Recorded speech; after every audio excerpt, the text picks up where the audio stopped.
سے پہلے یہ سن لیجیے، پھر بتاؤں گا کہ عباس کا روب کیا تھا، عباس کا دبدبہ کیا تھا، عباس کی عظمت کیا تھی۔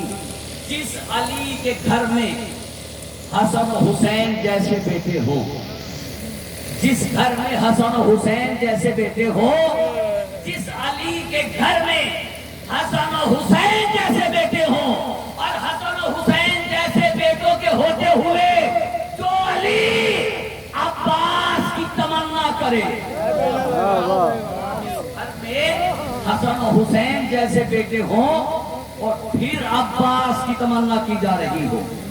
عباس کون ہے؟ قمر بنی ہاشم، بنی ہاشم کا چاند۔ میں آپ سے سوال کر رہا ہوں، مجھے بتائیے کیا علی قمر بنی ہاشم نہیں ہے؟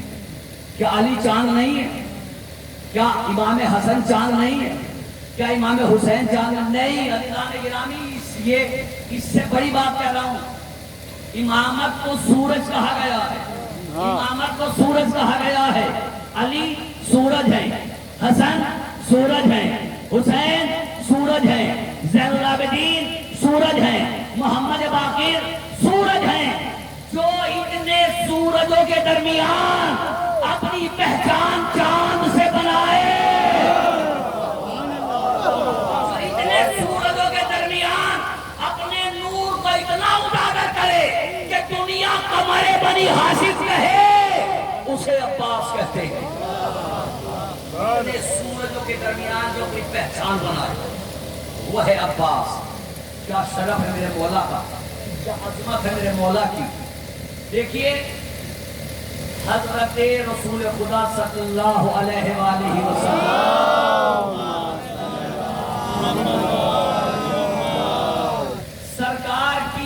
سرکار جب جنگ کے لیے نکلے ہیں اور سرکار کا لشکر کم تھا، بس میں نے تمہید ختم کر دی، یہاں سے میں بیان اپنا شروع کرنا چاہتا ہوں۔ رسول اللہ ایک محاذ پہ نکلے، مسلمانوں کی تعداد ہے کم۔ سلمان نے آ کر رسول سے کہا، اللہ کے رسول ہماری تعداد کم ہے، دشمن کی تعداد زیادہ ہے، تو کہا کیا کریں؟ کہا خندق کھدوائیے۔ فارس میں اگر مقابل آنے والے لشکر کی تعداد زیادہ ہوتی تھی تو خندق کھدوا دی جاتی تاکہ ادھر کا دشمن ادھر نہ آنے پائے اور ادھر کا کوئی مخبر ادھر نہ جانے پائے۔ رسول اللہ کو مشورہ اچھا لگا، رسول اللہ نے خندق کھدوائی، اس جنگ کا نام ہی جنگ خندق ہو گیا۔ بہت توجہ چاہتا ہوں، جنگ خندق نہیں پڑھنا، مجھے ایک مثال دے رہا ہوں۔ خندق کھدوائی، مثال مکمل تب کروں گا کہ جو لوگ سو رہے ہیں ان کی آنکھیں کھل جائیں، اور جو لوگ جاگ رہے ہیں ان سے گزارش ہے کہ ایسی صلوات پڑھیں کہ جو لوگ سو رہے ہیں کم از کم ان کی خواب کی تعبیر اچھی ہو۔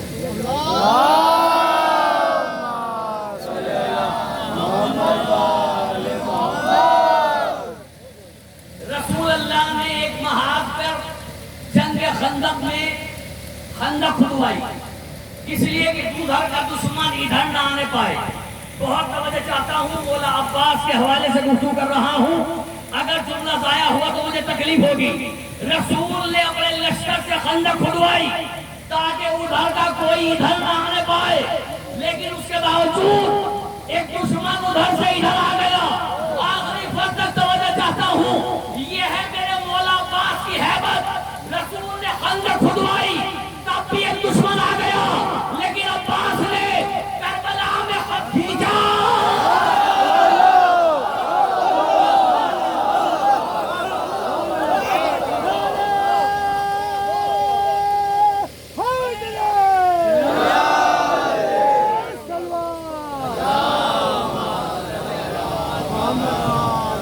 عباس نے کربلا میں خندق نہیں کھودی، عباس نے پہلو سے تلوار کو نکالا، نکالنے کے بعد زمین کربلا میں خط کھینچا، اور خط کھینچنے کے بعد کوئی ایک تاریخ بتاؤ کہ کسی ایک نے اس خط کو عبور کیا ہو۔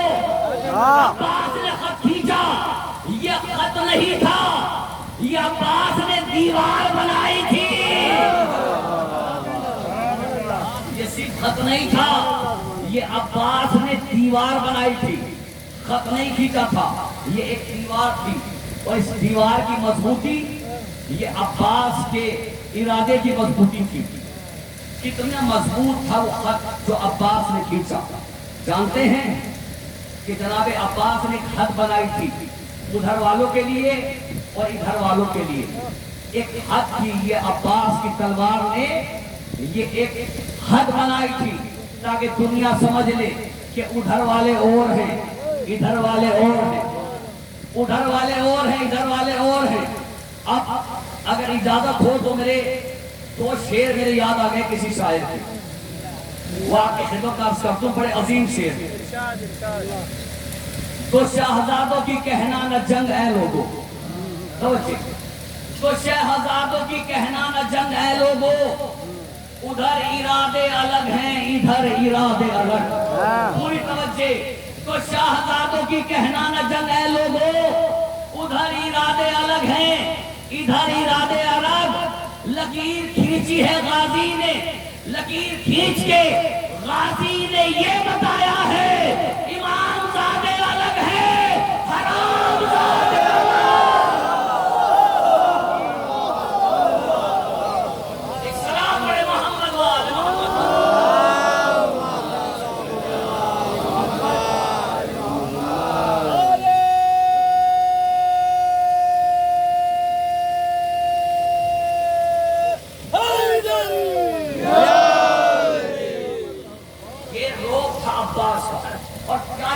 کھینچنے کے بعد کیا کیا چیزیں ادھر رہ گئی، کیا کیا چیزیں ادھر رہ گئی؟ ادھر سے ادھر کچھ بھی نہیں آ سکا، ادھر سے ادھر کچھ بھی نہیں آ سکا۔ کیا کیا چیزیں ادھر رہ گئی اور کیا کیا چیزیں ادھر رہ گئی؟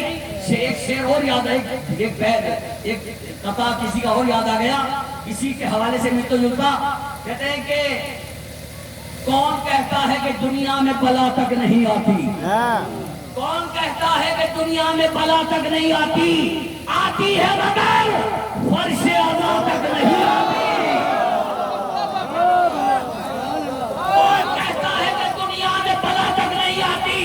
آتی ہے مگر فرش اعلیٰ تک نہیں آتی۔ وہ روب ہے عباس کے کھینچے ہوئے خط میں، اس طرف سے اس طرف ہوا تک نہیں آتی۔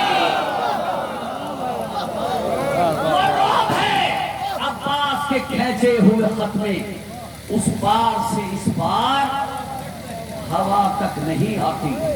یہ روح تھا عباس کا کربلا کے میدان میں، وہ جلال تھا عباس کا کربلا کے میدان میں کہ عباس جب تک امام حسین کے لشکر میں کھڑا تھا تو سپاہی مجبور تھے ساری رات جاگنے پر۔ جناب ابو ذر فرماتے ہیں 4 شعبان کے بعد میں نے علی کو آئینے کے سامنے کھڑا ہوا نہیں دیکھا، تو ایک دن ہاتھوں کو جوڑ کر عرض کی، یا علی اب آپ آئینے کے سامنے نظر نہیں آتے، کیا وجہ ہے؟ تو علی نے کہا ابو ذر اب آئینے کی ضرورت کیا ہے جب ثانی حیدر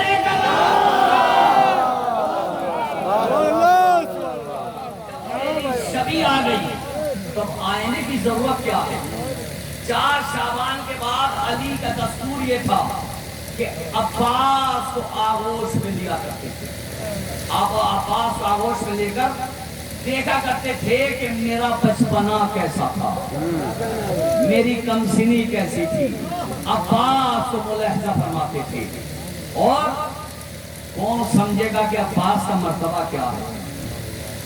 جب مکہ فتح ہوا، خانہ کعبہ سے بتوں کو توڑا جانے لگا، علی نے سارے بت توڑ دیے، کچھ بت رہ گئے، تو سرکار رسالت مآب آئے گا یا علی کے بت کیوں رہ گئے؟ کہا یا رسول اللہ میرا ہاتھ نہیں جاتا، آپ میرے دوست پر کھڑے ہو کر ان بتوں کو توڑ دیجئے۔ رسول اللہ نے جیسے ہی علی کے دوست پر کھڑا ہونا چاہا، جبریل امین نازل ہوئے، اور نازل ہونے کے بعد کہا اللہ کے رسول، اللہ نے بعد درود و سلام یہ کہا ہے کہ آپ علی کے دوش پر نہ کھڑے ہوں بلکہ علی کو اپنے دوش پر کھڑا کریں اور علی ان بتوں کو توڑے۔ رسول کے دوش پر علی آئے، علی نے بتوں کو توڑا تو علی کا جسم وہ ہے کہ جس پر رسول بھی کھڑے نہیں ہو سکے۔ بہت توجہ چاہتا ہوں، علی کا جسم وہ ہے کہ جس پر رسول بھی کھڑے نہ ہوئے، لیکن 4 شعبان کے بعد دنیا کہتی ہے کہ ہم نے علی کے سینے پہ عباس کو چلتے ہوئے دیکھا، ہم نے علی کے سینے پر عباس کو چلتے ہوئے دیکھا۔ تو جس سینے پر، جس دوش پر رسول کے قدم نہ آئے، وہاں عباس کے قدم آ گئے۔ رسولوں کو بدل کر یہ کہتا ہوں، رسول کے دوش پر علی کے قدم، رسول کے دوش پر علی کے قدم، اور رسول کے دوش پر ہے قرآن لکھا ہوا، آیتیں لکھی ہوئی ہیں، جہاں علی کھڑے ہیں وہاں مہر لگی ہوئی ہے۔ رسول کے دوش پہ ہے علی کے قدم اور علی کے سینے پر ہے عباس کے قدم۔ علی کے سینے پر عباس پروان چڑھ رہے ہیں۔ ابھی مولا عباس کا سین 1-1.5 برس کا تھا کہ روزانہ کئی مرتبہ امام حسین عباس کو اپنے کندھے پر لے کر مدینے میں نکلتے تھے۔ جس نے روایت سنی ہے اس نے سنی ہے، جسے نہیں سنی اس کے لیے سنا رہا ہوں۔ روزانہ امام حسین عباس کو اپنے دوش پر بٹھا کر مدینے میں نکلتے تھے۔ ایک دن کچھ لوگوں نے امام حسین کو دیکھا، کہا اے مولا حسین، اے فرزند رسول، آپ عباس کو نیچے اتار دیں، آپ کا مرتبہ زیادہ ہے، عباس کا مرتبہ کم ہے، آپ رسول کے بیٹے ہیں، یہ علی کے بیٹے ہیں۔ بہت توجہ چاہتا ہوں، آپ بڑے ہیں، یہ چھوٹے ہیں، آپ بڑے بھائی ہیں، یہ چھوٹے بھائی ہیں، آپ اپنے دوست پر عباس کو بٹھائے ہوئے ہیں۔ جیسے ہی کہنے والے نے یہ کہا، امام حسین کو جلال آ گیا اور جلال کے عالم نے کہا یہ بھائی بھائی کا معاملہ نہیں ہے، پوری توجہ چاہتا ہوں، یہ چھوٹے بڑے بھائی کا معاملہ نہیں ہے۔ میں نے عباس کو بھائی کے رشتے سے نہیں بٹھایا، تو پھر کیوں بٹھایا کہ ہر زمانے کے محمد پر لازم ہے کہ اپنے زمانے کے علی کو دوش میں بلند کرے۔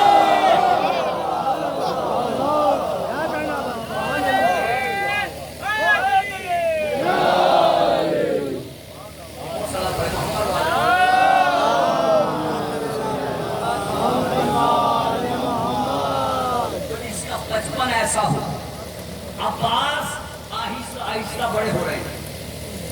عباس کا سن 12 برس کا، ایک روایت یہ ہے کہ 11 برس کے تھے، ایک روایت یہ کہ 13 برس کے تھے، 13 مان لیتے ہیں، 13 برس کے تھے۔ لوگ کہتے ہیں اتنی کم سنی میں ایسی دم، تو 13 مان لیتے، 13 برس کے تھے مولا عباس، اس سے زیادہ کسی نے نہیں لکھا، 13 برس کے تھے۔ اگر پیچھے والے بھی آمادہ ہیں تو مولا عباس کی سننے کے لیے تو ایک سوال پیچھے والے پڑھتے ہیں۔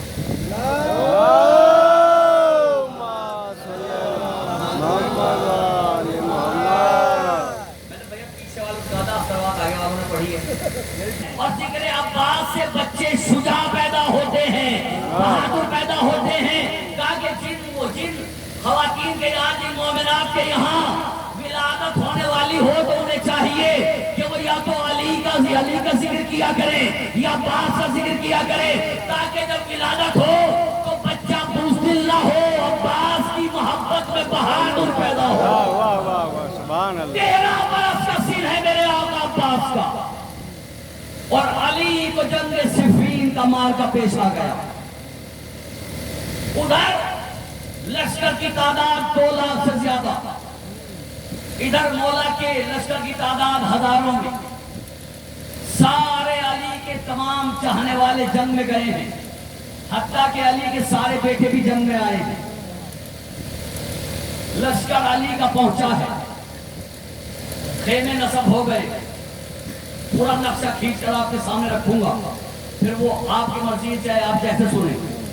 سارے خیمے نصب ہو گئے علی کے لشکر کے، دشمن کا لشکر پہلے سے آیا ہوا ہے، خیمے نصب ہوئے، تھکے ہوئے سپاہی تھے، خیموں میں آرام کر رہے تھے کہ اچانک علی کے لشکر میں سے ایک خیمے کا پردہ اٹھا، اور پردہ اٹھا کر جو شخصیت باہر آئی اس کا نام ہے عباس۔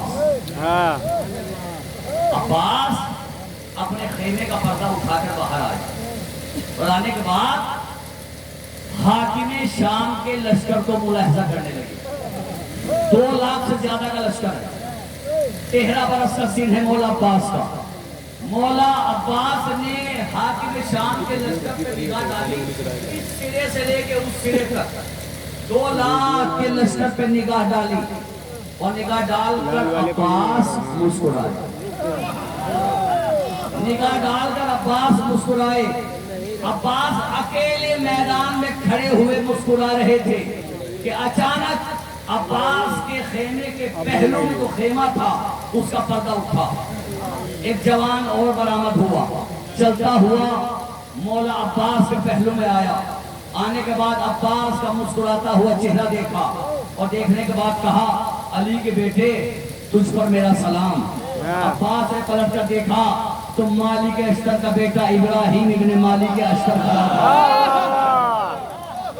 مالک اشتر کا بیٹا ابراہیم ابن مالک اشتر کھڑا تھا کہ جو بچپن سے، جس کی ماں نے بچپن سے جسے عباس کے بارے میں بتایا تھا، بچپن سے عباس کا عاشق تھا، پہلو میں ابراہیم ابن مالک اشتر کھڑے تھے۔ کہا آقا زادے مسکرا کیوں رہے ہو؟ کہا ابراہیم یہ میری پہلی جنگ ہے، سمجھنا چاہتا ہوں، یہ میری پہلی جنگ ہے، اور اس جنگ میں مجھے 2 ہستیوں کا دل جیتنا سمجھنا چاہتا ہوں۔ اس جنگ میں مجھے، آپ سنتے رہتے ہیں کہ صرف، لیکن میں بھی مجھ سے بھی سن لیجیے۔ کہا کہ یہ میری پہلی جنگ ہے، اور اس جنگ میں مجھے 2 ہستیوں کے دل جیتنے ہیں۔ ابراہیم نے کہا آقا اس جنگ میں آپ کس کا دل جیتیں گے؟ کہا اس جنگ میں پہلے تو اپنے بابا کا دل جیتوں گا، دوسرے اپنے آقا حسین کا دل جیتوں گا، اس لیے کہ دونوں کی نگاہیں مجھ پر ہیں۔ مجھے میرے بابا نے کربلا کے لیے مانگا ہے، اور آج یہ میری پہلی جنگ ہے، اور یقیناً جتنی تڑپ جنگ کے لیے میرے دل میں ہے اتنی ہی تڑپ جنگ دیکھنے کے لیے میرے بابا کے دل میں ہے، اس لیے کہ آج بابا کی دعا کا اثر سامنے آنے والا ہے۔ ابراہیم نے کہا مولا آپ بہت شجاع، آپ بہت شجاع، بڑے شجاع ہیں، آپ کو کس چیز کی ضرورت ہے؟ آپ کیسی شجاعت کو پسند کرتے ہیں؟ ابراہیم نے علی کے بیٹے سے کہا، اس بیٹے سے کہ جس کے تن بدن میں جنگ کی آگ بھڑک رہی ہو، اس عباس سے ابراہیم کہتے ہیں مولا آپ کو کیسی شجاعت پسند ہے؟ اب اس جملے پر آپ کا ہے امتحان، اور امتحان ہے آخری فرد تک۔ اگر مجھے لگا کہ واقعاً جملہ آپ تک پہنچا ہے تو بیان جاری رہے گا، ورنہ یہیں سے موضوع کو بدل دوں گا۔ ابراہیم ابن مالک اشتر نے عباس کو جوش دلایا، اور عباس سے کہا عباس تمہیں کیسی شجاعت پسند ہے؟ جیسے ابراہیم نے کہا عباس نے انگڑائی لی، بندے قبا ٹوٹ گئے، عباس نے انگڑائی لی، بندے قبا ٹوٹ گئے، اور کہتے ہیں ابراہیم مجھے شجاعت دلانا چاہتے ہو تو سنو، عباس کو ایسی شجاعت پسند ہے کہ جب میں میدان میں جاؤں، توجہ، عباس کہہ رہے ایسی شجاعت مجھے پسند ہے جب میں میدان میں جاؤں تو آدھا لشکر یہ دیکھ کے مر جائے کہ عباس میدان میں آ گیا۔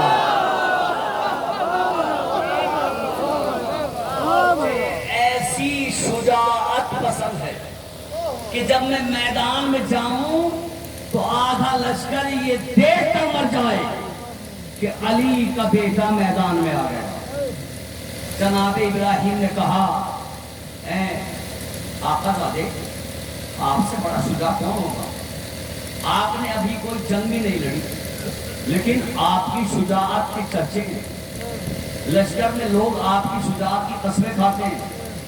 اور میں نے اپنے بابا سے سنا ہے، میں نے اپنے بابا سے سنا ہے کہ بابا کہہ رہے تھے ابراہیم علی کے لشکر میں ایک سپاہی ایسا ہے، توجہ چاہتا ہوں، علی کے لشکر میں ایک سپاہی ایسا ہے کہ جب وہ نیزہ مارتا ہے، علی مولا عباس کا سب سے پسندیدہ ہتھیار نیزہ، یاد رکھیے مولا عباس کا پسندیدہ ہتھیار نیزہ ہے. ابراہیم کہتے ہیں کہ میرے بابا مجھ سے کہہ رہے تھے کہ علی کے لشکر میں ایک سپاہی ایسا ہے، اتنا طاقتور ہے کہ جب وہ نیزہ مارتا ہے تو 3 سینوں میں نیزہ پار کر دیتا ہے. واہ واہ واہ سبحان اللہ. میرے ابراہیم کہتے ہیں کہ میرے بابا کہہ رہے ہیں کہ میرے مولا علی کے لشکر میں ایک سپاہی ایسا ہے جب وہ نیزہ مارتا ہے تو 3 سینوں میں نیزہ پار ہو جاتا ہے. لیکن اے ابراہیم علی کا بیٹا عباس ایسا ہے جب نیزہ مارتا ہے تو 11 سینوں میں نیزہ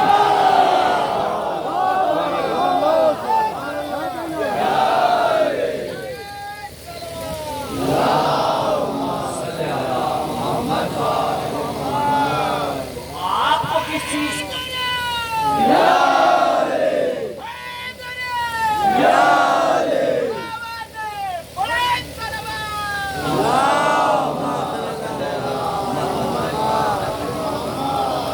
جناب عباس کیا کہنا.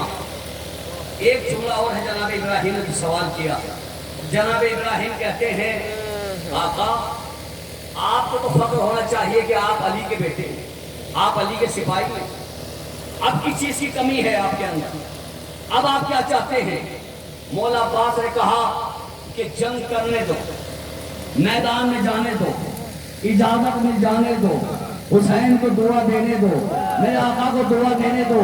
جس وقت عباس میدان میں جائے گا، جس وقت عباس میدان جنگ میں لڑے گا اور لاشوں کے انبار لگائے گا، حسرت ہے میری. عباس کہہ رہے ہیں اگر عباس کی کوئی حسرت ہو کتنی عظیم حسرت ہوگی.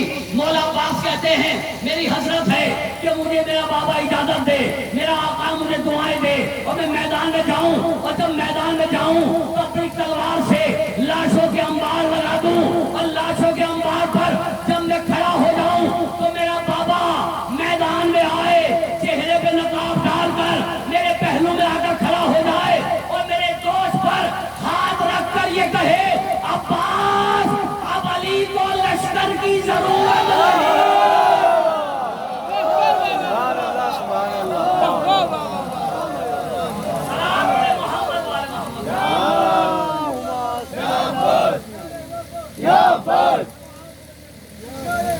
یا عباس سب مل کر بولیں. یا عباس یا عباس یا عباس یا عباس یا عباس یا عباس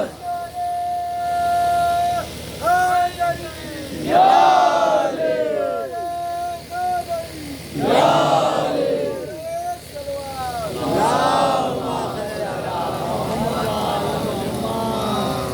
یہ حسرت ہے عباس کی. ابھی جنگ شروع نہیں ہوئی تھی، جنگ کا آغاز ہوا، جنگ مہینوں جنگ چلی. عباس روز انتظار کرتے ہیں کہ مجھے اجازت مل جائے، ہمیں اجازت مل جائے. روز انتظار کرتے ہیں کہ آج بابا اجازت دے دیں، آج بابا اجازت دے دیں. لیکن عباس کو اجازت نہیں ملی.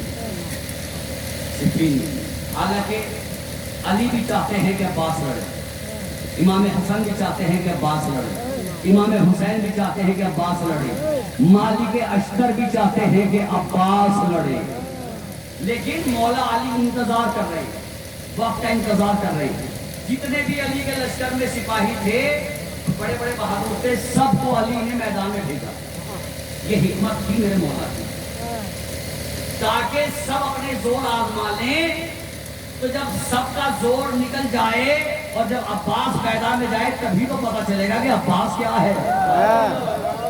ورنہ کوئی بھی کہہ دیتا اگر علی ہمیں بھیجتے تو ہم بھی ایسا ہی لڑتے. علی نے کہا جسے جانا ہو چلا جائے. جب سب جا چکے، اب شام کا وقت تھا،